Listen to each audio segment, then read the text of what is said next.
ಅಯೋಧ್ಯೆಯಲ್ಲಿ ಪ್ರಾಣ ಪ್ರತಿಷ್ಠಾಪನೆ ಕಾರ್ಯಕ್ರಮದ ಸಂಭ್ರಮ ಒಂದ್ ಕಡೆ ಮನೆ ಮಾಡಿದೆ. ರಾಮ ಜನ್ಮಭೂಮಿಗೆ ಬಂದು ಈ ಸಂಭ್ರಮವನ್ನ ಕಣ್ತುಂಬಿಕೊಳ್ಳಬೇಕು ಅಂತ ಅನೇಕ ಜನ ರಾಮನ ಭಕ್ತರು, ದೇಶ ಮಾತ್ರ ಅಲ್ಲ ಪ್ರಪಂಚದಾದ್ಯಂತ ರಾಮನ ಭಕ್ತರ ಆಗಮನ ರಾಮ ಜನ್ಮಭೂಮಿಗೆ ಆಗ್ತಾ ಇದೆ. ಇಲ್ಲಿನ ಸಂಭ್ರಮದ ಕ್ಷಣಗಳನ್ನ ಕಣ್ತುಂಬಿಕೊಳ್ಳೋದಕ್ಕೆ ಆಗಮಿಸಿದ್ದಾರೆ. ಈ ಕುರಿತ ಒಂದು ಸ್ಪೆಷಲ್ ರಿಪೋರ್ಟ್ ಇದೆ, ಬನ್ನಿ ನೋಡ್ಕೊಂಡು ಬರೋಣ.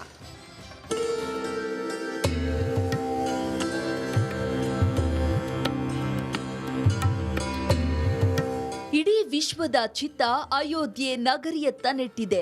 ಜನವರಿ 22ರ ಪ್ರಾಣ ಪ್ರತಿಷ್ಠಾಪನೆ ದಿನಕ್ಕಾಗಿ ಕಾತರದಿಂದ ಕೋಟ್ಯಾಂತರ ಭಾರತೀಯರು ಕಾಯ್ತಿದ್ದಾರೆ. ಬರುವ ಸೋಮವಾರ ಕರುನಾಡ ರಾಮನ ಪ್ರಾಣ ಪ್ರತಿಷ್ಠಾಪನೆಯಾಗಲಿದೆ. ಪ್ರಾಣ ಪ್ರತಿಷ್ಠಾಪನೆಯನ್ನ ನೇರವಾಗಿ ಕಣ್ತುಂಬಿಕೊಳ್ಳಲು ದೇಶದ ಮೂಲೆ ಮೂಲೆಯಿಂದ ಸಹಸ್ರಾರು ಸಂಖ್ಯೆಯಲ್ಲಿ ಭಕ್ತರು ಅಯೋಧ್ಯೆಗೆ ಆಗಮಿಸುತ್ತಿದ್ದಾರೆ.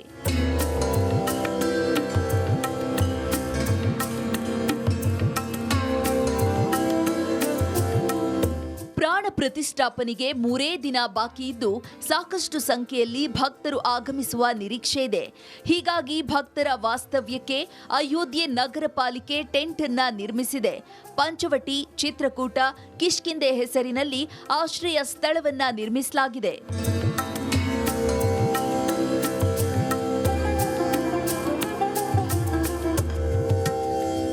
ಈ 3 ಆಶ್ರಯ ಸ್ಥಳಗಳಲ್ಲಿ 5,000 ಜನರಿಗೆ ಆಗುವಷ್ಟು ವ್ಯವಸ್ಥೆಯನ್ನ ಮಾಡಲಾಗಿದೆ. ಹಾಸಿಗೆ, ಬೆಡ್, ಶೌಚಾಲಯ ಸೇರಿ ಯಾವುದೇ ತೊಂದರೆಯಾಗದಂತೆ ವ್ಯವಸ್ಥೆಯನ್ನ ಕಲ್ಪಿಸಲಾಗಿದೆ. ಒಂದು ಆಸೆ ಭಕ್ತರನ್ನ ನಾನಾ ರೀತಿಯ ಸಾಹಸವನ್ನ ಮಾಡಲಿಕ್ಕೆ ಪ್ರೇರೇಪಿಸ್ತಾ ಇದೆ.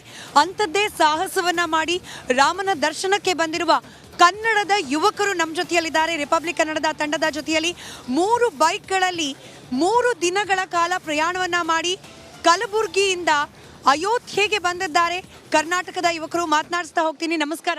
ನಮಸ್ತೆ ಮೇಡಮ್. ನಮಸ್ತೆ. ತಮ್ಮ ಹೆಸರು? ಶಶಿಧರ್ ಅಂತ. ಶಶಿಧರ್ ಅವರೇ, ಬೈಕಲ್ಲಿ ಬರಬೇಕು ಅಂತ ಯಾಕೆ ಅನ್ಸ್ತು? ಈಗಂತೂ ಡೈರೆಕ್ಟ್ ಫ್ಲೈಟ್ ಇದೆ ಅಯೋಧ್ಯೆಗೆ. ಬೈಕಲ್ಲಿ ಯಾಕೆ ಬರ್ಬೇಕಂದ್ರೆ ಅವಾಗಿಂದ ಸ್ವಲ್ಪ ಬೈಕ್ ಕ್ರೇಜ್ ಅಲ್ಲ, ಸೊ ಹಂಗಾಗಿ ಬೈಕ್ ಮಾಡ್ಕೊಂಡು ಬಂದಿದ್ದೀವಿ ಮೇಡಮ್ ನಾವು. ಹೇಗೆ ಅನಿಸ್ತು ರಾಮನೂರಿಗೆ ಬಂದಿದ್ದು ಕಲಬುರಗಿಯಿಂದ? ಕಲಬುರಗಿಯಿಂದ ರಾಮ ಭೂಮಿಗೆ ಬಂದಿದ್ದು ಅದೊಂದು ಅನ್ಪ್ಲಾನ್ಡ್. ಯಾಕಂದ್ರೆ ಅವತ್ತು ರಾತ್ರಿ ಪ್ಲ್ಯಾನ್ ಮಾಡಿಕೊಂಡು ಬೆಳಗ್ಗೆ ಎದ್ದು ಅವತ್ತು ಮಂತ್ರಾಕ್ಷತೆ ಯಾವಾಗ ಕೈಲಿ ಬಂತಲ್ಲ, ಸ್ವಲ್ಪ ಒಂದು ಜೋಶ್ ಬಂದು ರಾಮನ ಪ್ರೇರಣೆ ಆಗಿ ಹಂಗೆ ಬೈಕ್ ಸಂಘ ಬಂದ್ಬಿಟ್ಟಿವಿ ಮೇಡಮ್.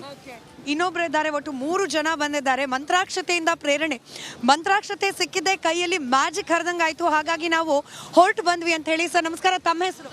ನಮ್ಮ ಹೆಸರು ಮಲ್ಲಿನ ಅಂತ ಹೇಳಿ. ಮಲ್ಲಿನ ಕಲಬುರಗಿಯಿಂದ ನಮ್ಮದು. ಹಾಂ, ಕಲಬುರಗಿಯಿಂದ. ಹೇಗೆ ಅನ್ನಿಸ್ತು ಸರ್ ಟ್ರಾವೆಲ್ ಅಷ್ಟು ದೂರದಿಂದ ಇಲ್ಲಿ ತನಕ ಬೈಕ್ನಲ್ಲಿ ಬಂದಿದ್ದು?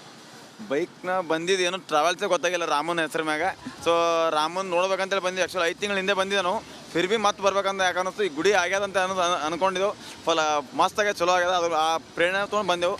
ಮಂತ್ರಾಕ್ಷರಿ ಬಂದ ಬಳಕ ನಮಗೆ ಯಾರಿಗೂ ಇದು ಆಗಲಿಲ್ಲ. ರಾತ್ರಿ ಪ್ಲ್ಯಾನ್ ಮಾಡಿದ್ರೆ ಬೆಳಗ್ಗೆ ಬಿಟ್ಬಿಟ್ಟು ಅಲ್ಲಿದು.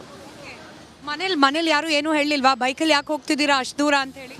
ಸೊ ಮನೇಲಿ ಹೆಂಗಂದ್ರೆ ಅವರು ಕೇಳಿದ್ರು, ಬಟ್ ರಾಮನ ಮೇಲೆ ಓದ್ತೀನಿ ಅಂತಲ್ಲ ಸುಮ್ಮನೆ ಆಗ್ಬೇಕು. ಅವ್ರಿಗೆ ಏನೋ ಅಲ್ಲಿಲ್ಲ, ಮುಂದೆ ಆರಾಮಾಗಿ ಬಂದ್ಬಿಟ್ಟು. ಅದಕ್ಕೆ ಮತ್ತೊಬ್ರು ಇದ್ದಾರೆ, ಅವ್ರನ್ನ ಕೂಡ ಮಾತನಾಡಿಸೋ ಪ್ರಯತ್ನ ಮಾಡೋಣ. ಸರ್ ನಮಸ್ಕಾರ, ನಿಮ್ಮ ಹೆಸರು?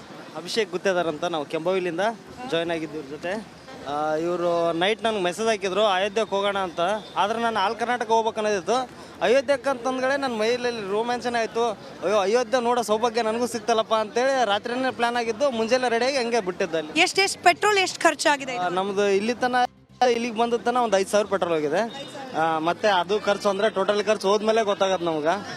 ಅನೇಕರು ಯುವಕರು ಎಸ್ಪೆಷಲಿ ರಾಮ ಮಂದಿರಕ್ಕೆ ಬರಬೇಕು, ರಾಮನನ್ನ ನೋಡಬೇಕು ಅಂತ ಹೇಳಿ ಯುವಕರಲ್ಲಿ ಜಾಸ್ತಿ ಉತ್ಸಾಹ ಕಾಣೋಕೆ ಸಿಗ್ತಾ ಇದೆ. ಏನು ಹೇಳ್ತೀರಿ, ಅಂಥ ಶಕ್ತಿ ರಾಮನಲ್ಲಿ ಏನಿದೆ ಅಂತ ಹೇಳಿ? ಅದೊಂದು ನಮ್ಗೆ ಅಷ್ಟು ಹೇಳಕ್ಕೇನು ನಮ್ಗೆ ಗೊತ್ತಾಗಲ್ಲ. ಒಟ್ನಲ್ಲಿ ರಾಮ ಅಂದ ತಕ್ಷಣ ಈಗ ರಿಪಬ್ಲಿಕ್ ಕನ್ನಡ ಅಯೋಧ್ಯೆಗೆ ಬರುವ ಮುಂಚೆ ಕೂಡ ಭರವಸೆಯನ್ನ ನೀಡಿತ್ತು. ಅಯೋಧ್ಯೆಗೆ ಬಂದ ಮೇಲೂ ಕೂಡ ಭರವಸೆಯನ್ನ ನೀಡಿತ್ತು. ರಾಮನಿಗೆ ಸಂಬಂಧಪಟ್ಟ, ಅಯೋಧ್ಯೆಗೆ ಸಂಬಂಧಪಟ್ಟ ಅಷ್ಟು ಎಕ್ಸ್ಕ್ಲೂಸಿವ್ಗಳು, ಮೊದಲ ದೃಶ್ಯಗಳು ನಿಮಗೆ ಕನ್ನಡಿಗರಿಗೆ ನಾವು ತೋರಿಸ್ತೀವಿ ಅಂತ ಹೇಳಿ ನಿನ್ನೆ ರಾತ್ರಿ 11:45ಗೆ ರಿಪಬ್ಲಿಕ್ ಕನ್ನಡ ಎಕ್ಸ್ಕ್ಲೂಸಿವ್ ಆಗಿ ರಾಮಲಲ್ಲನ, ಅರುಣ್ ಯೋಗಿರಾಜ್ ಅವರು ಕೆತ್ತಿರುವಂತಹ ರಾಮಲಲ್ಲನ ಮೊದಲ ಫೋಟೋವನ್ನ ತೋರಿಸಿತ್ತು. ಇದೀಗ ಮತ್ತೊಂದು ಎಕ್ಸ್ಕ್ಲೂಸಿವ್ ಫೋಟೋ ಬಾಲರಾಮನ ಮತ್ತೊಂದು ಎಕ್ಸ್ಕ್ಲೂಸಿವ್ ಫೋಟೋವನ್ನ ನಿಮಗಾಗಿ ಹೊತ್ತು ತಂದಿದೆ ರಿಪಬ್ಲಿಕ್ ಕನ್ನಡ. ಬೇರೆ ಯಾವುದೇ ಸುದ್ದಿ ಮಾಧ್ಯಮಕ್ಕೆ ಲಭ್ಯವಾಗುವ ಮುಂಚೆ ರಾಮನಿಗೆ ಸಂಬಂಧಪಟ್ಟ ಅಷ್ಟೂ ಮಾಹಿತಿಗಳು, ಅಷ್ಟು ವಿಶೇಷತೆಗಳು ಲಭ್ಯವಾಗ್ತಾ ಇರೋದು ರಿಪಬ್ಲಿಕ್ ಕನ್ನಡಕ್ಕೆ. ರಿಪಬ್ಲಿಕ್ ಕನ್ನಡದ ಅತಿ ದೊಡ್ಡ ತಂಡ ಮೆಗಾ ಕವರೇಜ್ ಅನ್ನ ಮಾಡ್ತಾ ಇದೆ. ರಾಮ ಜನ್ಮ ಭೂಮಿಯ ಇಂಚಿಂಚು ಮಾಹಿತಿಯನ್ನ ನಿಮ್ಮ ಮುಂದೆ ಇಡ್ತಾ ಇದೆ.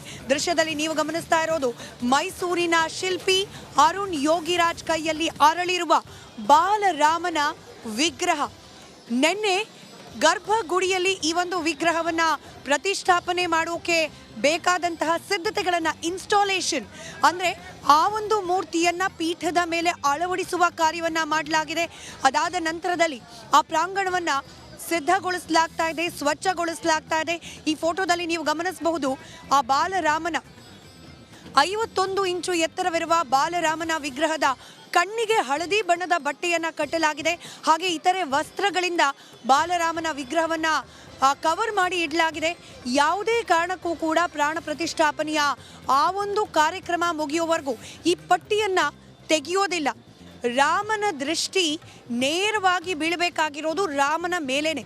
ಹೀಗಾಗಿ ಪ್ರಾಣ ಪ್ರತಿಷ್ಠಾಪನೆಯ ಷೋಡಶೋಪಚಾರ ಪೂಜೆಗಳು ಆದ ನಂತರದಲ್ಲಿ ವಿಶೇಷವಾಗಿ ಪ್ರಧಾನಿ ನರೇಂದ್ರ ಮೋದಿ ಅವರು ಈ ಪಟ್ಟಿಯನ್ನು ತೆಗಿತಾರೆ. ಪಟ್ಟಿಯನ್ನು ತೆಗೆದ ನಂತರವೂ ಕೂಡ ಯಾರೂ ನೇರವಾಗಿ ರಾಮನ ಮೂರ್ತಿಯನ್ನ ದರ್ಶನ ಮಾಡೋದಿಲ್ಲ. ಬದಲಾಗಿ ಪಕ್ಕದಲ್ಲಿ ನಿಂತು ರಾಮನ ಮೂರ್ತಿಯ ಪಕ್ಕದಲ್ಲಿ, ನೀವೇನು ದೃಶ್ಯದಲ್ಲಿ ಗಮನಿಸ್ತಾ ಇದ್ರಿ, ಈ ಮೂರ್ತಿಯ ಅಕ್ಕಪಕ್ಕ ನಿಂತು ಆ ಬಟ್ಟೆಯನ್ನು ತೆರೆಯಲಾಗತ್ತೆ. ದರ್ಪಣ ದರ್ಶನ ಅಂದ್ರೆ ಕನ್ನಡಿಯಲ್ಲಿ ರಾಮನಿಗೆ ರಾಮನದ್ದೇ ಮುಖವನ್ನು ತೋರಿಸಲಾಗತ್ತೆ. ಅದಾದ ನಂತರದಲ್ಲಿ ಬೇರೆಯವರು ರಾಮನ ಮೂರ್ತಿಯ ದರ್ಶನವನ್ನ ಮಾಡ್ತಾರೆ, ಅನುಗ್ರಹವನ್ನ ಪಡ್ಕೊಳ್ತಾರೆ. ರಿಪಬ್ಲಿಕ್ ಕನ್ನಡಕ್ಕೆ ಲಭ್ಯವಾಗಿರುವ ಮತ್ತೊಂದು ಎಕ್ಸ್ಕ್ಲೂಸಿವ್ ಫೋಟೋವನ್ನ ನೀವು ಗಮನಿಸ್ತಾ ಇದ್ದೀರಿ. ಹಳದಿ ವಸ್ತ್ರವನ್ನ ರಾಮನ ಮೂರ್ತಿಯ ಕಣ್ಣಿನ ಭಾಗಕ್ಕೆ, ಮುಖದ ಭಾಗಕ್ಕೆ ಕಟ್ಟಲಾಗಿರ್ತಕ್ಕಂಥದ್ದು. ಹಾಗೆ ಅಯೋಧ್ಯೆಯ ರಾಮ ಮಂದಿರದಲ್ಲಿ, ರಾಮ ಜನ್ಮ ಭೂಮಿಯಲ್ಲಿ ಇರುವಂತಹ ಭವ್ಯವಾದ ರಾಮ ಮಂದಿರದ ಗರ್ಭಗುಡಿಯಲ್ಲಿ ಈ ಮೂರ್ತಿಯನ್ನ ಅಳವಡಿಸುವ ಪ್ರಕ್ರಿಯೆ ನಿನ್ನೆಗೆ ಸಂಪೂರ್ಣವಾಗಿದೆ. ಹಾಗೆ ಅಳವಡಿಸಿದ ನಂತರದಲ್ಲಿ ಪೀಠದಲ್ಲಿ ಆ ಒಂದು ಮೂರ್ತಿಯನ್ನ ಅಳವಡಿಸಿದ ನಂತರದಲ್ಲಿ ಆ ಪೀಠ ಹಾಗೆ ರಾಮನ ವಿಗ್ರಹ ಅದನ್ನು ಮತ್ತಷ್ಟು ಭದ್ರಗೊಳಿಸುವ ಕಾರ್ಯ ಕೂಡ ಆಗ್ತಾ ಇದೆ. ನೀವು ಅದನ್ನ ಫೋಟೋದಲ್ಲಿ ಗಮನಿಸಬಹುದಾಗಿದೆ. ಇದು ರಿಪಬ್ಲಿಕ್ ಕನ್ನಡದ ಬದ್ಧತೆ. ನಾವು ನುಡಿದಂತೆ ನಡೆದಿದ್ದೇವೆ.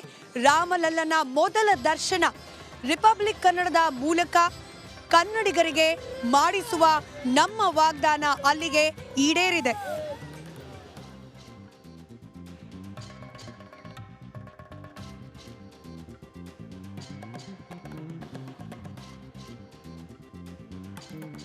ಎರಡು ಭಾವಚಿತ್ರಗಳನ್ನು ನೀವು ಗಮನಿಸ್ತಾ ಇದ್ದೀರಿ. ಒಂದು ನಿನ್ನೆ ರಾತ್ರಿ ರಿಪಬ್ಲಿಕ್ ಕನ್ನಡಕ್ಕೆ ಲಭ್ಯವಾದ ಎಕ್ಸ್ಕ್ಲೂಸಿವ್ ಫೋಟೋ. ನಿನ್ನೆ ರಾಮನ ವಿಗ್ರಹವನ್ನು ಗರ್ಭಗುಡಿಯಲ್ಲಿ ಅಳವಡಿಸುವ ಕಾರ್ಯವನ್ನು ಮಾಡಲಾಯಿತು. ಬಹಳಷ್ಟು ನಾಜೂಕಾಗಿ ಮಾಡಬೇಕಾಗತ್ತೆ ಈ ಕಾರ್ಯವನ್ನು. ಎಲ್ಲೂ ಕೂಡ ಚಿಕ್ಕ ಅಡಚಣೆಯೂ ಆಗದಂತೆ, ಹಾಗೆ ಒಂದು ಬಾರಿ ಅಳವಡಿಸಿದ ನಂತರದಲ್ಲಿ ಸಹಸ್ರಾರು ವರ್ಷಗಳ ತನಕ ಆ ಮೂರ್ತಿ ಹಾಗೆ ಪೀಠ ಎರಡೂ ಕೂಡ ಒಂದಕ್ಕೊಂದು ಸಮಾನಾಂತರವಾಗಿ ನಿಲ್ಲುವ ರೀತಿಯಲ್ಲಿ ಭದ್ರವಾಗಿ ಆ ಮೂರ್ತಿಯನ್ನು ಅಳವಡಿಸುವ ಕಾರ್ಯ ಆಗಿದೆ. ಹೀಗಾಗಿ 5 ರಿಂದ 6 ಗಂಟೆಗಳ ಸಮಯವನ್ನು ತೆಗೆದುಕೊಂಡು ಮೂರ್ತಿಯನ್ನು ಪೀಠಕ್ಕೆ ಅಳವಡಿಸುವ ಕಾರ್ಯವನ್ನು ಮಾಡಲಾಗಿದೆ. ಖುದ್ದು ಈ ಒಂದು ರಾಮಲಲ್ಲನ ವಿಗ್ರಹವನ್ನ ಕೆತ್ತಿದಂತಹ ಶಿಲ್ಪಿ ಅರುಣ್ ಯೋಗಿರಾಜ್ ಅವರೇ ಮುಂದೆ ನಿಂತು ಈ ಒಂದು ಕಾರ್ಯವನ್ನ ಮಾಡಿಸಿದ್ದಾರೆ. ನೀವು ದೃಶ್ಯದಲ್ಲಿ ಗಮನಿಸ್ತಾ ಇರಬಹುದು. ಬಹುತೇಕ ನಮ್ಮ ದಕ್ಷಿಣದ ದೇವಸ್ಥಾನಗಳಲ್ಲಿ ಕಾಣುವಂಥದ್ದೇ ಮೂರ್ತಿ. ಸಾಮಾನ್ಯವಾಗಿ ಉತ್ತರ ಭಾರತದ ಕಡೆಗೆ ಬಂದ ಸಂದರ್ಭದಲ್ಲಿ ಅಮೃತ ಶಿಲೆಯಲ್ಲಿ ಅಂದ್ರೆ ಬಿಳಿಯ ಬಣ್ಣದ ಶಿಲೆಯಲ್ಲಿ ಮೂರ್ತಿಯನ್ನ ಕೆತ್ತಲಾಗತ್ತೆ. ಆದರೆ ನೀವೀಗ ಗಮನಿಸ್ತಾ ಇರೋದು ಕೃಷ್ಣ ವರ್ಣದ ಶಿಲೆ, ಕಪ್ಪು ವರ್ಣದ ಶಿಲೆಯಲ್ಲಿ ಮೂಡಿರತಕ್ಕಂತಹ ರಾಮಲಲ್ಲನ ವಿಗ್ರಹ. ವಿಶೇಷವಾಗಿ ಮೈಸೂರಿನ HD ಕೋಟೆಯಿಂದ ಈ ಒಂದು ಶಿಲೆಯನ್ನ ಆಯ್ಕೆ ಮಾಡಲಾಗಿತ್ತು. ಸಹಸ್ರಾರು ಅಂದ್ರೆ ದೇಶದ ಬೇರೆ ಬೇರೆ ಕಡೆಗಳಿಂದ ಸಹಸ್ರಾರು ಕಲ್ಲುಗಳನ್ನ ತಪಾಸಣೆ ನಡೆಸಿ ಕಡೆಗೆ ನೇಪಾಳದಿಂದಲೂ ಕೂಡ ಗಂಡಕಿ ನದಿಯ ತೀರದಿಂದ ಕಲ್ಲನ್ನು ತರಿಸಲಾಗಿತ್ತು ರಾಮಲಲ್ಲನ ಮೂರ್ತಿಯ ಕೆತ್ತನೆಗೆ ಅಂತ ಹೇಳಿ. ಅನೇಕ ಕಲ್ಲುಗಳಲ್ಲಿ ಬಿರುಕು ಕಾಣಿಸ್ಕೊಳ್ತು. ಹಾಗೆ ಅನೇಕ ಕಲ್ಲುಗಳಲ್ಲಿ ಬಣ್ಣ ಬದಲಾವಣೆ, ಒಳ ಪದರಗಳಲ್ಲಿ ಬಣ್ಣ ಬದಲಾವಣೆ ಆಗಿದ್ದು ಗಮನಿಸಲಿಕ್ಕೆ ಸಿಕ್ತು. ಅದಾದ ನಂತರದಲ್ಲಿ ಅಂತಿಮವಾಗಿ ಆಯ್ಕೆಯಾಗಿದ್ದು ನಮ್ಮ ಕರ್ನಾಟಕದ ನಮ್ಮ ಮಣ್ಣಿನ ಶಿಲೆ. ಅದರಲ್ಲೂ ನೋಡಿ ಕಾಕತಾಳೀಯ, ಹಾಗೆ ರಾಮನಿಗೂ ಕರ್ನಾಟಕಕ್ಕೂ ಇರುವ ಅವಿನಾಭಾವ ಸಂಬಂಧ ಅನ್ನೋ ರೀತಿಯಲ್ಲಿ ಶಿಲೆಯೂ ನಮ್ಮದೇ, ಶಿಲ್ಪಿಯೂ ನಮ್ಮದೇ. ಅದನ್ನು ಅಳವಡಿಸಿ ಈ ಇಡೀ ಮಂದಿರದ ನಿರ್ಮಾಣ ಕಾರ್ಯದ ಜವಾಬ್ದಾರಿಯನ್ನ ಹೊತ್ತಿರುವವರು ಕೂಡ ಕನ್ನಡಿಗರೇ. ಗೋಪಾಲ್ಜಿಯವರ ನೇತೃತ್ವದಲ್ಲಿ ಮಂದಿರ ನಿರ್ಮಾಣ ಕಾರ್ಯ ಆಗಿದೆ. ಇದೀಗ ಅವರೆಲ್ಲರ ಸಮ್ಮುಖದಲ್ಲಿ ಆ ಪೀಠಕ್ಕೆ ಮೂರ್ತಿಯನ್ನ ಅಳವಡಿಸುವ ಕಾರ್ಯ ಸಂಪನ್ನವಾಗಿದೆ. ರಿಪಬ್ಲಿಕ್ ಕನ್ನಡಕ್ಕೆ ಅದರ ಎಕ್ಸ್ಕ್ಲೂಸಿವ್ ಫೋಟೋ ಕೂಡ ಲಭ್ಯವಾಗಿದೆ.